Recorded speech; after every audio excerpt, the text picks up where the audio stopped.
আসসালামু আলাইকুম রহমতুল্লাহ। দর্শক, আশা করি সবাই সুস্থ আছেন। দর্শক, শেখ হাসিনার বিগত সরকারের আমলে যে সমস্ত দুর্নীতি হয়েছে, 5ই আগস্ট হাসিনা পলায়নের পর থেকে দুর্নীতি সেই সমস্ত তথ্য আস্তে আস্তে বেরিয়ে আসতে শুরু করেছে।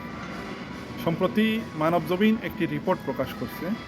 সেই রিপোর্টে উল্লেখ করেছে বাংলাদেশের 8টি পরিবারের প্রায় 3,600 কোটি টাকা সুইস ব্যাংকে গচ্ছিত আছে। এই 8টি পরিবার কারা? এই 8টি পরিবার কাদের ঘনিষ্ঠ? এটা তো আর বলে দিতে হবে না, আপনারা নিশ্চয়ই বুঝতে পারছেন। এই 8টি পরিবারের কাছে যদি এত সম্পদ থাকে, এই 8টি পরিবারের দ্বারা যদি বাংলাদেশের এত সম্পদ লুট হয়ে যায়, তাহলে একটা দেশের উন্নয়ন কিভাবে সাধিত করা যায়? আপনারা একটু বলেন তো। এই বিগত সরকার যেই সমস্ত লুটপাট করেছে, বা সরকারের যে ঘনিষ্ঠজন যেই সমস্ত লুটপাটে জড়িত ছিলেন, এই সমস্ত তথ্যপাত্র ধারাবাহিকভাবে আপনারা দেখতে পারবেন, আরও বেরিয়ে আসবে।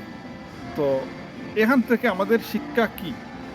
এখান থেকে শিক্ষা হচ্ছে, আগামীতে যে সরকার আসবে, এরা যেন এই সমস্ত দুর্নীতির তথ্যপাত্র জেনে যেন তাদের মধ্যে একটা ভয় কাজ করে, যে আমরা ক্ষমতায় এসেছি, আমরা দুর্নীতি করলে আমাদেরও এরকম জনগণের কাছে জবাবদিহি করতে হবে, বা এরকম লাঞ্ছিত হইতে হবে।